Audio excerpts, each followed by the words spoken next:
अस्सलामु अलैकुम वरहमतुल्लाहि वबरकातुहू। अल्हम्दुलिल्लाह वस्सलातु वस्सलामु अला रसूलिल्लाह। मोहतरम नाजरीन, मैं हूं आपका मेज़बान सरफराज फैज़ी और आपका इस्तकबाल करता हूं प्रोग्राम में जिसका नाम है दूसरी शादी। मोहतरम नाजरीन, हमने अपने प्रोग्राम के पिछले एपिसोड में दूसरी शादी के हुक्म से मुताल्लिक गुफ्तगू की और उसमें हमने ये बात समझी कि दूसरी शादी हमारी शरीयत के अंदर सुन्नत है, अज्र का बाइस है। दूसरी शादी करने वालों को अल्लाह रब्बुल आलमीन की तरफ से सवाब मिलता है। हम इस एपिसोड में इंशाअल्लाह ताला उस हुक्म की शर्तों पर गुफ्तगू करेंगे। सबसे पहले तो हम अपने मेहमानों का इस्तकबाल करते हैं। अस्सलामु अलैकुम वरहमतुल्लाहि वबरकातुहू। शर्तों पर इंशाअल्लाह ताला आता हूँ, लेकिन एक सवाल जो है वो अक्सर जहनों में लोगों के आता है सुन्नत के हवाले से। जब कहा जाता है कि दूसरी शादी सुन्नत है तो बहुत सारे लोग एतराज़ करते हैं सुन्नत तो दीन में बहुत सारी, मर्दों को सिर्फ दूसरी शादी की सुन्नत क्यों याद रहती है? नमाज की सुन्नत नहीं याद रहती है, रोज़ों की सुन्नत नहीं याद रहती है, सिर्फ सुन्नत में जब नाम सुन्नत का लिया जाता है तो दूसरी शादी क्यों याद आती है? इसमें जाहिर सी बात है, जवाब यही है कि सारी सुन्नतें ज़रूरी है। नमाज की सुन्नतें भी पूरी करनी चाहिए और रोज़े की सुन्नतें भी पूरी करनी चाहिए। और अगर मान लीजिए कि कोई शख्स वो सुन्नतें पूरी नहीं कर रहा है तो उसका इलाज ये थोड़ी है कि ये पूरा मत करो। अगर वो शादी तुम वो नहीं कर रहे हो तो ये भी मत करो, दूसरी शादी नहीं करेगा तो क्या वो पूरी हो जाएगी खुद ब खुद? वो तो पूरी नहीं होगी। वो तो पूरी करने के लिए उसे उभारना होगा, उसे एनकरेज करना होगा कि भाई नमाज की सुन्नतें पूरी करो, रोजे की सुन्नतें आप पूरी करो, ये फला फला। लेकिन उसका ये इलाज थोड़ी है कि दूसरी शादी नहीं करेगा तो वो खुद ब खुद पूरी हो जाएगी। और ये कौन सा सोल्यूशन है कि कोई एक चीज की अहमियत बताने के लिए हम दूसरी चीज की अहमियत को खत्म कर दें या बोले कि ये मत करो। तो यहाँ तो एक मैलिफाइड इंटेंशन दिखाई देता है। मतलब यहाँ बात करने में ऐसा लगता है कि कोई दूसरी नीयत है ये चीज के अंदर। ऐसे होनी नहीं चाहिए हमारी, जैसे कि हमने पिछले एपिसोड में बहुत डिटेल में बात की है। और इसकी दुनियावी तौर पे हिकमतें भी है और ऐसी बहुत सारी हिकमतें हैं जो हमें आज पता ही नहीं है, जो हम इहाता नहीं कर सकते हैं। ह्यूमन सोसाइटीज में जब एक्सपेरिमेंट किया जाता है तो तब जाके उन्हें मालूम पड़ता है अरे ये चीज हमने किया इतने साल तक, ये हम गलत कर रहे थे, फिर बाद में जाके मालूम पड़ता है अरे ये नहीं, ये चीज सही थी। तो हम ऐसे experiment, trial and error basis पे हम अपनी जिंदगियां गुजारे या किसी पे तो ट्रस्ट करें, किसी पे तो भरोसा करें कि भाई हम अपनी छोटी अक्लों से नहीं समझ सकते हैं। मेरा मालिक जानता है, उसके इल्म में जो बात है वो बेहतर है, वो सही चीज है, उसने जो हुक्म दिया वो चीज मेरे लिए बुरी हो ही नहीं सकती है।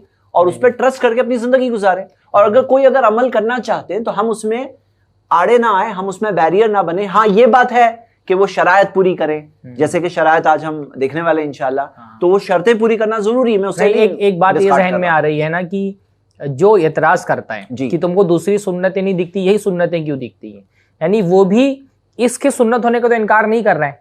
तो अगर वो रोक रहे तो इसका मतलब उससे ये पूछा जाना चाहिए कि भाई अगर तुम ये मान रहे हो कि सुन्नत है तो तुम सुन्नत से क्यों रोक रहे हो? एक आदमी सुन्नत ही करना चाहता है, तुमको थोड़ी ना हक है कि सुन्नत से रोको ना, तुमको उस सुन्नत से रोक सकते थे। अगर तुमको तरगीब ही देना है तो तुम दूसरी सुन्नतों की तरगीब दो, लेकिन इसका ये मतलब तो नहीं कि वो दूसरी सुन्नतों पे अमल नहीं कर रहा तो तुम एक सुन्नत करने से उसको रोकोगे, क्योंकि तुम तस्लीम करो कि ये सुन्नत है तो तुमको सुन्नत से रोकने का हक नहीं। आप कुछ बोलेंगे? हालात जब तब्दील होते हैं तो चीज़ें नुमायाँ होती हैं। जी जी। जैसा कि ये बात बार बार आ चुकी है कि कोई चीज़ मुबाह होती है तो वो वाजिब भी हो जाती है, फ़र्ज़ भी हो जाती है, ये बार बार बात आती रही है। इसमें अल्लाह के रसूल सल्लल्लाहु अलैहि वसल्लम की हदीसों से भी हमको रहनुमाई मिलती है। हदीसों में इस तरह की रिवायात बकसरत मिलती हैं कि अयुल आमाल अफजल या रसूल अल्लाह, आमाल में कौन सा अमल अफजल है अल्लाह के रसूल? तो अल्लाह के रसूल कहीं जिहाद फी सबीलिल्लाह बताते हैं, कहीं सदका बताते हैं। मुख्तलिफ साइलिन यानी मुख्तलिफ पूछने वालों को अल्लाह के रसूल सल्लल्लाहु अलैहि वसल्लम ने अच्छे आमाल कौन से हैं मुख्तलिफ जवाबात दिए हैं। सवाल ये है कि ये जवाबात मुख्तलिफ क्यों हैं? उलमा ने मुख्तलिफ बातें इस बारे में कही हैं कि भाई कभी साइल के हालात को देख करके, कभी कौम की ज़रूरत को देख करके, कभी वक्त के तकाजे को देख करके। तो इससे ये पता चल रहा है कि जो आमाल हैं मुख्तलिफ, उनके तकाजे मुख्तलिफ हवालों से बढ़ जाते हैं। जब वो तकाजे बढ़ते हैं तो उनकी ज़रूरत शदीद होती है, जब ज़रूरत शदीद होती है तो गुफ्तगू होती है। शादी का मसला भी इसी तरह से है। मौजूदा ज़माने में दूसरी शादी के तकाजे बढ़ गए हैं और दूसरी शादी ना होने की वजह से फसादात बढ़ गए हैं, इसलिए इस मौजू पे हम गुफ्तगू कर रहे हैं, इस मौजू पे लोग गुफ्तगू कर रहे हैं। यानी आपके कहने का ये मतलब है कि सुन्नतें तो बहुत सारी हैं, लेकिन हमारे ज़माने के एतबार से ये एक अहम तरीन सुन्नत एक ये सुन्नत भी, इसके अलावा और भी हैं, और भी सुन्नतें हैं, तो ये भी एक अहम तरीन सुन्नत हमारे भी बात होनी। नियत इसमें ऐसी भी हो सकती है कि लोगों को अमली तौर पे बताना कि ये हराम नहीं है। देखो, एक होता है थियोरेटिकल तौर पे बताए, एक होता है कि कोई करके बता दे कि आप इसे हराम समझते हो लेकिन ये हराम नहीं है। जो स्टीरियोटाइप है उसको तोड़ने के लिए, स्टीरियोटाइप तोड़ना, तो ये भी एक आज के ज़माने की ज़रूरतों में से है। यानी दूसरी शादी करने वाला सिर्फ यही सुन्नत पे अमल नहीं कर रहा है कि वो दूसरी शादी कर रहा है, बल्कि वो जो शरीयत के अहकाम पर एक धब्बा लग रहा है, वो ये दूसरी शादी करके बता रहा है कि नहीं दूसरी शादी करना सुन्नत है, करना चाहिए। वो जो एक जहन बना उसको, ये एक बहुत अच्छी बात आ गई। हजरत भाई ने कहा कि बहुत सारे लोग जो उसके कराहत या हुर्मत का भी बाद लोग तस्वुर रखते तो उसको तोड़ने के लिए इसकी एक दलील भाई मैं तो इसलिए बाज़ जगहों पे ये कहता हूँ ना कि दूसरी शादी करने वाले हमारे मुआशरे के अंदर मुजाहिद लोग हैं, यानी क्योंकि एक तरह का जिहाद है दूसरी शादी करना। जो लोग दूसरी शादी करके दोनों बीवियों को खुश रखते हैं, वो एक तरह से अल्लाह ताला का ये हुक्म साबित करते हैं कि दूसरी शादी पॉसिबल है, मुमकिन है, भलाई के साथ दो बीवियों को खैर और खूबी के साथ बगैर लड़ाई झगड़े के रखा जा सकता है। उनका खुशहाली के साथ रहना, इससे इस्लाम के एक पैगाम का दिफा होता है कि जो लोग ये कहते हैं दूसरी शादी से माशरे में फसाद बरपा होता है, वो दूसरी शादी करके ये बताता है कि नहीं माशरे में फसाद नहीं बल्कि इस्लाह का सबब है दूसरी शादी। तो ये एक तरह की दूसरी शादी सिर्फ सुन्नत नहीं है, दूसरी शादी दावत भी है, इस्लाम का दिफा भी है। एक बात मैं और कहना चाहता हूँ कि जो ये कहा जाता है ना बार बार कि सुन्नत है सुन्नत है, हालांकि ये बात पहले आई है, लेकिन इस पस मंजर में भी ये बात आनी चाहिए कि ज़रूरी नहीं कि उसके लिए सुन्नत ही हो, उसके हालात के हिसाब से हो सकता है उसके लिए वाजिब हो। हमको तो नहीं पता, हालात तो उसको बताए, ये बात तो ना शरीयत ने उसको जिम्मेदार बनाया है कि वो लोगों को बताए कि मेरे लिए वाजिब हो गया कि नहीं हो गया। लेकिन अगर वो कर रहा है तो हम उसको ये नहीं बोल सकते और भी तो सुन्नत है, सिर्फ ये सुन्नत क्यों दिखाई दे रही हो सकता है उसके लिए वो सुन्नत ना हो। भाई उसके लिए नमाज की सुन्नत छोड़ना जायज़ है, लेकिन हो सकता है उसके लिए वो निकाह वाजिब हो गया हो, क्योंकि अगर वो निकाह नहीं करेगा तो उसको जिना में चले जाने का अंदेशा हो, तो वो अपनी इफ्फत की, अपनी इज्जत की हिफाजत के लिए निकाह कर रहा है, वो सुन्नत नहीं है उसके लिए, हराम से बचने उसके लिए वो हराम से बचने का जरिया है, उसके लिए वो वाजिब है। तो उसको अगर दूसरी सुन्नतें छोड़ भी रहा है तो गुनहगार नहीं होगा, लेकिन हो सकता है इस सुन्नत को छोड़ने की वजह से वो गुनहगार हो जाए, क्योंकि इसको छोड़ने की वजह से वो जिना में मुलविस हो जाएगा। बल्कि मैं बाज़ लोगों को ये कहता भी हूँ ना कि बाज़ लोग इस बात से डरते हैं, यानी सुन्नत का हवाला देते हैं, हालांकि उनकी ज़रूरत होती है। तो शादी करते हुए आदमी को इससे नहीं शर्माना चाहिए कि वो भले कि मेरी ज़रूरत है, सिर्फ सुन्नत नहीं है। सुन्नत बोलते हैं तो बहुत सारे लोग ताना देते हैं कि सुन्नतें तो और भी सारी हैं। मर्द अगर उसकी ज़रूरत है दूसरी शादी, सबकी नहीं होती है लेकिन बहुत सारे लोगों की ज़रूरत होती है, तो उसको बताना चाहिए कि मेरी ज़रूरत नहीं। उन लोगों को जो एतराज़ करते हैं क्यों बताए वो, हाँ ये भी बात है कि वो क्यों बताएं, लोग उससे सवाल क्यों करें, ये भी काफी है कि जायज़ है, काफी अभी हर किसी को जवाब देना जरूरी नहीं है। यहाँ पे ये बात है कि अल्लाह ताला की नज़र में कोई गलत काम कर रहे हैं क्या, जी सिर्फ ये देखें कि अल्लाह सुब्हानहू ताला राजी है या नहीं राजी है। कुरान में जिक्र है ना सूरह माइदा में कि वला यखाफूना लौमत लाइम, कि मलामत करने वालों की मलामत से नहीं डरते। अब सबको इंसान खुश तो कर नहीं सकता, लेकिन अल्लाह खुश हो गया ना तो अल्लाह लोगों के दिलों को भी माइल करेगा, लोगों के दिलों में भी एक्सेप्टेंस पैदा होती है अल्हम्दुलिल्लाह। जी तो यानी ये कि आदमी को बताने की भी क्या जरूरत है, लेकिन पर्सनली हमको इतराज करने की बताने से ये मुराद नहीं है कि वो शादी किया वो नहीं बताया, क्योंकि बाज़ लोग शादी करके ही नहीं बताते। नहीं मतलब वजह बताने की क्या जरूरत है, वजह बताने की क्या जरूरत है।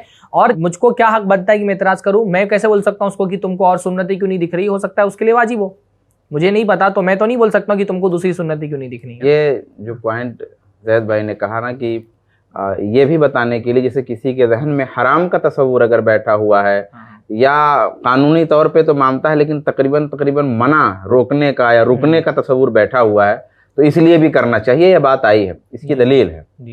सूरह अहज़ाब में इब्तिदा होती है या अय्युहन नबी इत्तक़िल्लाह वला तुतिल काफ़िरीन वल मुनाफ़िक़ीन, यहाँ से उस सूरत की इब्तिदा हो रही है। अल्लाह के रसूल सल्लल्लाहु अलैहि वसल्लम ही को, क्योंकि लयपालक जो होता है मुँह बोला बेटा, जिसको मुतबन्ना कहते हैं अरबी में, कि हमारा बेटा नहीं लेकिन हमने उसको गोद ले लिया है, तो उस बेटे को ज़माने जाहिलियत में बिल्कुल हकीकी बेटा समझा जाता था, और उसकी जो बीवी होती थी वो हकीकी बहू होती थी, और उसके साथ सारे मामलात वही होते थे, यानी कि वो पर्दा नहीं करेगी वगैरह तमाम चीज़ें जैसे हकीकी बहू के होते हैं, यहाँ तक कि वरासत वगैरह। बेटे की बीवी से निकाह हराम है, और मुँह बोला बेटा जो है हकीकी बेटे की तरह है, यहाँ तक कि वरासत में भी ये बिल्कुल गलत चीज़ थी। इस रस्म को तोड़ने के लिए इंतखाब अल्लाह के रसूल का हुआ, ऐसा नहीं हुआ कि अल्लाह के रसूल को कह दिया गया कि आप बता दीजिए लोगों को कि यह नाजायज़ है, इसलिए कि जहनों में उसका तकद्दुस, मुँह बोले बेटे का बेटे की हैसियत से तकद्दुस ऐसा बैठा था, और उसकी बहू का हकीकी बहू की हैसियत से तकद्दुस ऐसा बैठा हुआ था, इतना मजबूत था लोगों के यहाँ कि सिर्फ ये कह देने से कि ये जायज़ है वो बात ख़त्म नहीं होती।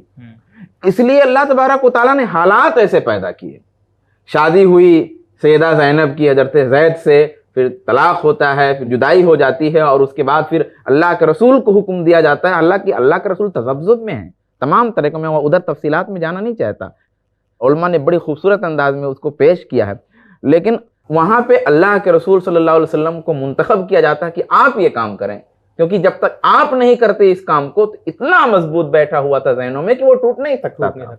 इसलिए बहुत दफा जहां हराम का या मना का या रुकने का या नहीं ठीक है का तस्वुर बहुत पुख्ता हो, वहां इसलिए भी करना चाहिए ताकि लोग उसके जवाज का कॉन्सेप्ट जरा उजाले में आ जाए। ये यानी दूसरी शादी करने का सिर्फ यही फायदा नहीं है कि बहुत सारी बेवा मुतल्लका औरतों को फायदा होता है, बल्कि उसका एक फायदा ये भी है कि हाँ, क्योंकि लोगों का जहन आहिस्ता आहिस्ता उसके हराम होने की तरफ जा रहा है जी, और लोग उसको नापसंद करने लग रहे हैं, तो जो करते हैं वो गोया कि अपने अमल के जरिए से उसके हुक्म को उजागर नियत करे आदमी। यानी इसलिए बात मुस्ताहब चीजें भी इसलिए करना जरूरी होती है ताकि लोगों को पता चल जाए कि शरीयत में मुस्ताहब भी है। आगे बढ़ते हैं हम। सवाल एक ये है कि शरीयत में दूसरी शादी करने के लिए कुछ शर्तें भी हैं।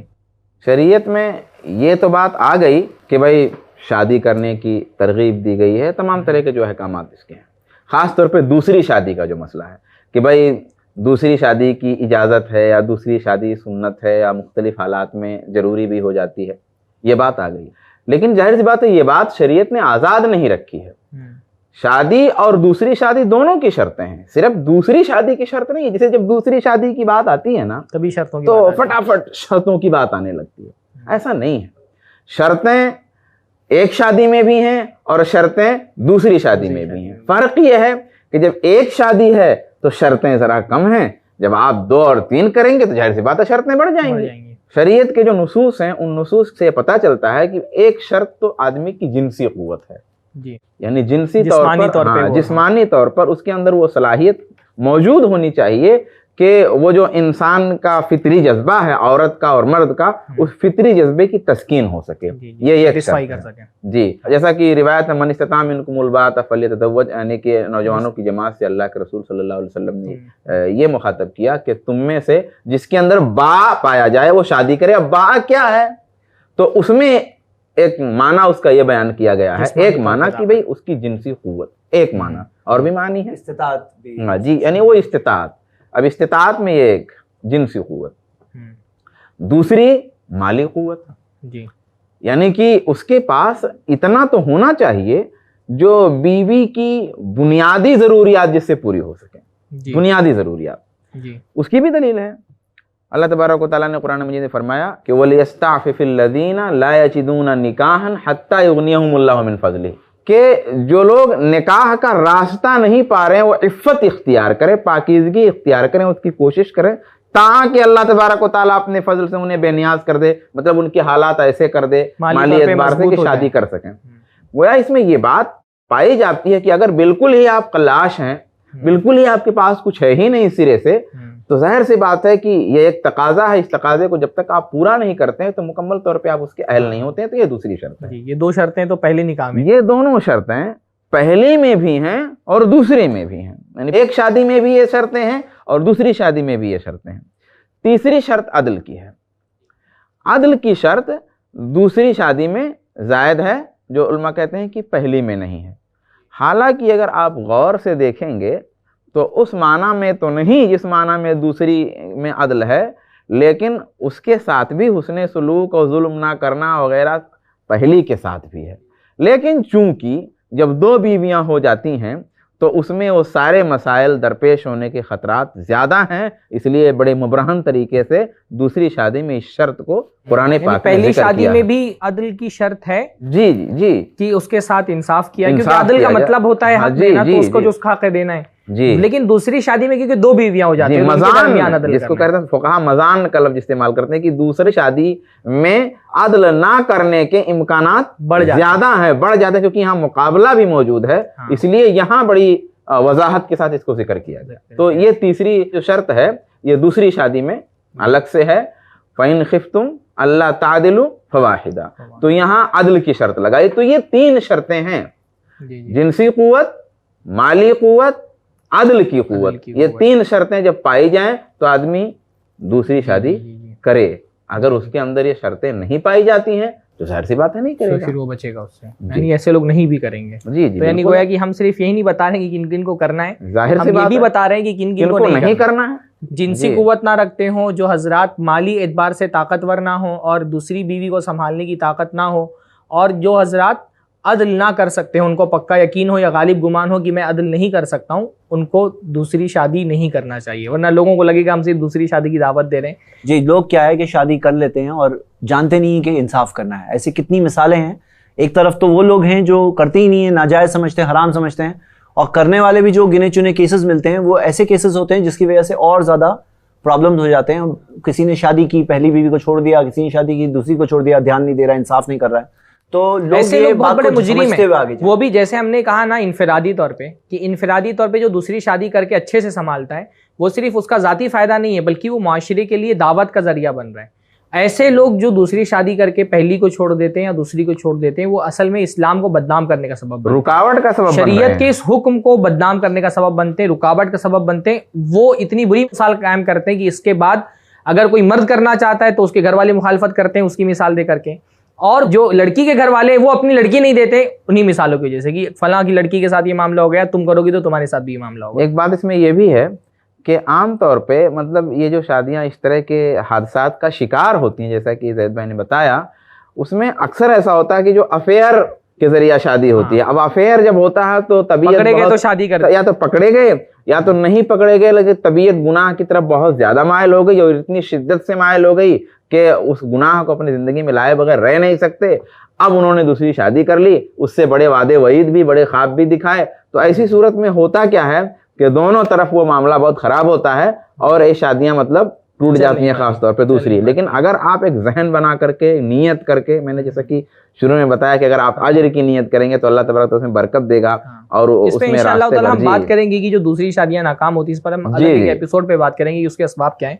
एक बात बहुत सारे लोग कहते हैं कि पहली बीवी में क्या ऐब था कि तुमने दूसरी कर ली। तो लोगों के जहन में ये बात है कि अगर पहली बीवी में कोई खराबी होगी तभी आप दूसरी कर सकते हैं, यानी ये भी एक शर्त समझते हैं लोग कि हाँ, ये शर्त में दूसरी लोग के लिए समझते हैं। लोग समझते हैं कि दूसरी के लिए ये शर्त है कि पहली में कोई प्रॉब्लम हो, पहली में कोई जो है वो उसके बच्चे नहीं हो रहे हो या बीमार हो गई हो, इस तरह की कोई खराबी हो तो तुम दूसरी करो, वरना तुमको दूसरी नहीं करना है। क्या शरीयत में ये भी शर्त है कि पहली में कोई ऐब हो तो दूसरी करो? जी, जैसे कि कुरान की आयत में भी वाज़ेह है, कुरान और हदीस में बात क्लियर है कि ऐसी कोई शर्त कुरान और हदीस में मौजूद नहीं है। लोगों में ये बात है, और सही बात तो ये है कि जो अल्लाह सुब्हानहू तआला ने जायज़ करार दिया, अब उसके बाद हमारे पास ये हक नहीं है कि हम उसके अंदर कहें कि भाई तुम्हारे पास अगर ये मजबूरी हो तो ही तुम कर सकते हैं, या कोई प्रॉब्लम हो तो ही कर सकते हो। ये बहुत अहम बात है कि हुक्म देने का हक भी अल्लाह को है, शर्तें लगाने का हक भी अल्लाह को। अल्लाह को ही है, जैसे हुक्म अल्लाह ने दिया वैसे शर्त भी अल्लाह ही लगाएगा, बंदे शर्त नहीं लगा सकते। नहीं लगा सकते। तो जैसे मैं आपको एक मिसाल देता हूँ, मैं खुद जब दूसरी शादी करना चाहता था जी, तो तब लोग पूछते थे, बोले क्या प्रॉब्लम है आपकी पहली बीवी में, क्या आप दूसरी शादी करना चाहते हो? तो मैंने यही कहा कि मैं तो बहुत खुश हूँ पहली वाइफ से। जी, बोले बहुत खुश हो तो क्यों दूसरी शादी करना चाहते हो? जी। तो और खुश होना चाहता और हूं। खुश होना। अब खुश हूं तो मैं और खुश होना चाहता हूं। हाँ, हाँ, अब भाई आदमी पहली पहले से बीवी ही परेशान हो जाए। हाँ, तो देखिए दूसरी का तो सवाल अल्लाह ही ताला ने कहा है खैर मताई दुनिया, की बीवी जो है वो दुनिया का सबसे बेहतरीन सामान है। तो अच्छी चीज तो ज्यादा होनी चाहिए ना, अल्लाह ताला की नेमत है इतनी बड़ी, तो नेमतें और ज्यादा होनी चाहिए। और ये अजीब तरह का सवाल है, हमारे यहाँ पे सिर्फ शादी के बारे में ही पूछा जाता है कि पहली में क्या खराबी थी कि दूसरी कर ली। आदमी अगर एक कारोबार कर रहा है, दूसरा कारोबार करना चाहता है, उससे कोई नहीं पूछेगा कि पहले कारोबार में क्या प्रॉब्लम था कि तुमने एक और कारोबार कर लिया। एक घर है उसके पास, दूसरा घर लेना चाहता है, उससे कोई नहीं पूछेगा कि एक घर तो था तुम्हारे पास, दूसरा घर क्यों ले लिया। 1 करोड़ का बैंक बैलेंस है और पैसा कमा रहे तो कोई नहीं बोलेगा कि 1 करोड़ तो है ना तुम्हारे पास रखा हुआ, तुम और पैसा क्यों कमाना चाहते हो। दुनिया की और नेमतों के बारे में जो बीवियों से कमतर हैं, घर की नेमत, गाड़ी की नेमत और बैंक बैलेंस की नेमत, वो तो बीवी से बहुत कमतर है। उसके बारे में जरूर सवाल होगा कि तुम ये दूसरा क्यों चाहते हो, दूसरा घर क्यों चाहते हो, और पैसा क्यों चाहते हो, और तुम खाना क्यों खाना चाहते हो। इतनी सारी डिशेज होती हैं खाने की, एक डिश है, 2 डिश है, 4 डिशेज होती हैं। कोई नहीं बोलता कि एक तो खाने के लिए डिश थी, तुमने 2, 4, 5 क्यों रखी हुई है। बीवियों के बारे में सब सवाल करते हैं कि एक तो थी फिर तुमने दूसरी क्यों कर ली। भाई बीवी भी अल्लाह की यहाँ नेमत है। एक बात और है, हाँ। इसमें बहुत सारे लोग ऐसा भी करते हैं कि आम तौर पे कि पहली में अगर ऐब है या कोई बीमारी है तो उसको शादी के लिए बतौर शर्त जिक्र करते हैं कि जी, जी। और उसको मतलब जायज मानते हैं कि हाँ ये बात थी तो इन्होंने की, ये ऐब था तो इन्होंने किया। मेरा मानना ये है कि अगर उसके अंदर ऐब है या वो सख्त बीमार है या कोई और बात है तो जुल्म का अंदेशा तो यहाँ और ज्यादा है। जी, जी। यानी जिस चीज को लोग जायज के लिए बुनियाद बनाते हैं वहां जुल्म का तो अंदेशा और है, नहीं क्योंकि समझा मैं। पहली बीवी के अंदर अगर कोई ऐब है, हाँ। पहली बीवी के अंदर अगर बीमारी है जिसको आप कहते हैं ऐसा हो तब करे शादी, तो तो ऐसी सूरत में तो और आदल ना करने का अंदेशा है, जुल्म कि का फिर वो अंदेशा और एक है तो बीमार है फिर दूसरी कि कर उसको लिया तो अवॉइड करेगा, पहले जो बीमार है या उसके अंदर ऐब है तो उसके अंदर रगबत नहीं जाहिर करेगा, उसको अवॉइड करेगा, नजरअंदाज करेगा। भाई मेरा जाती नुक्ते नजर, मतलब फिक़ही नहीं, ये बहुत अहम बात बोल रहे हैं आप। फिक़ही नुक्ते नजर मैं चाहता हूँ कि नाजरीन जो है इस बात की गहराई तक पहुंचे कि अगर ऐब है और फिर उसको कहा जाए तुम दूसरी कर लो, तब तो बहुत गुंजाइश है कि ऐब के बाद दूसरी करेगा तो इंसाफ नहीं कर सकेगा। और अगर कोई ऐब नहीं है और फिर कर रहा है तो पहली भी अच्छी दूसरी भी अच्छी, तो उसके लिए अदल करना ज्यादा आसान होगा। अब यहाँ पे मैं अपना एक जाती मौक़िफ़, जो कोई फिक़ही मौक़िफ़ नहीं है, कि अगर बीवी बीमार हो या बीवी के अंदर ऐब हो, कोई खुल्की ऐब, तो मैं जाती तौर पे ये तस्वुर करता हूँ कि उसके साथ जिंदगी फना कर देंगे, शादी नहीं करेंगे दूसरी।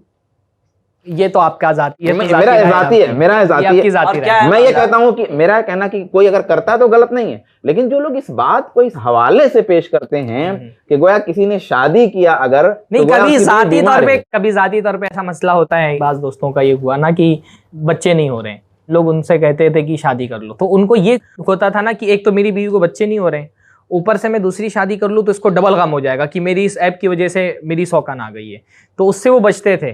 तो जब उनके अल्हम्दुलिल्लाह पहली से हो गए तो मैंने कहा अब तो आपको कर लेना चाहिए, अब तो आपको लाजिमन कर लेना चाहिए, क्योंकि अब तो आपको वो खौफ नहीं रहेगा कि मेरी बीवी को ये लगेगा कि मेरे बच्चे नहीं हो रहे थे इस वजह से मेरे शौहर ने दूसरी कर ली। खुलासा ये कि मतलब ये कोई एक चीज मैं ये भी बताना चाहिए, मैं समझता हूँ कि इसमें बाकी शरायत को देखते हुए कि भाई जो ये मानता है कि मैं इंसाफ कर पाऊंगा उसको करना चाहिए, वो तो है ही, वो शर्त तो अपनी जगह पर। नहीं, ये मिजाज क्यों बनता है ना, इस पे भी एक तवज्जो देने की जरूरत है। ये जो बार बार लोग सवाल करते हैं ना कि पहली में क्या ऐप था कि तुमने दूसरी की, उसकी वजह ये हो गई कि बहुत सारे करने वाले अपने फैसले को जस्टिफाई करने के लिए कोई ना कोई ऐप निकल के आते हैं, कोई ना कोई ऐप बना देते हैं। मैं ये कहता हूं अगर ऐप हो भी तो आपको क्यों जस्टिफाई करने की, उसके ऐप को जाहिर करने की क्या जरूरत है। तो बहुत सारे लोग ना बिला वजह, बाज बीवियों में होता भी है, बाज में ऐप नहीं भी होता, लेकिन आदमी अपने फैसले को जस्टिफाई करने के लिए पहली बीवी का ऐप बयान शुरू करता है, दास्तान शुरू करता है, मेरी बीवी में ये प्रॉब्लम, ये बनावटी बुराई करता है। अब ये मिजाज इतना ज्यादा बढ़ गया कि अब ऐप की वजह से नहीं कर रहा है, वो अपनी जरूरत की वजह से कर रहा है या अपनी शाबत की वजह से कर रहा है, तो भी लोग कहेंगे कि कोई ऐप इसके अंदर था, तो अब वो बंदा परेशान हो जाता है।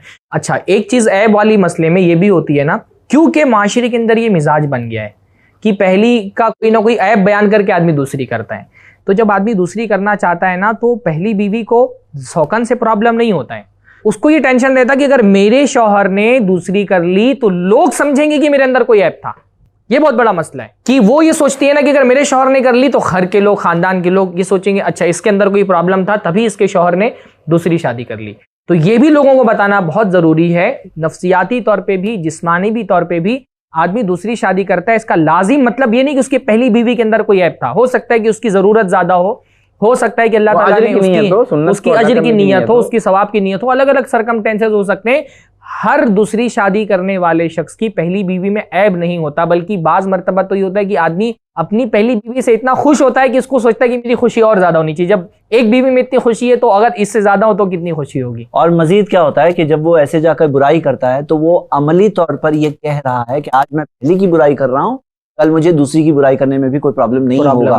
मतलब लिबास का काम नहीं कर रहा है ना, अल्लाह ताला ने जो कहा वो अच्छा शौहर नहीं है, वो अच्छा शौहर नहीं है जो अपनी पहली लिबास का काम नहीं कर रहा है, उसे ऐप छुपाना चाहिए, वो ऐप जाके इस तरह से जाहिर कर रहा है, ये बहुत बुरी बात। अमलन भी ना ये होता है ना कि जो आदमी पहली बीवी की बुराई करके दूसरी शादी करता है उसकी दूसरी भी कामयाब नहीं हो पाती, क्योंकि बहुत मर्तबा ये देखने में आया ना कि बुराई कर करके शादी तो कर लिया, लड़की जब आई निकाह होकर के दूसरी बीवी आई तो उसने देखा कि पहली बीवी में तो कोई ऐब नहीं है, लेकिन पहली बीवी की बुराई करके दोनों के दरमियान नफरत उसने पहले ही डाल दिया, पहले ही उसने नफरत का बीज दोनों बीवियों के दरमियान बो दिया पहली वाली की बुराई करके।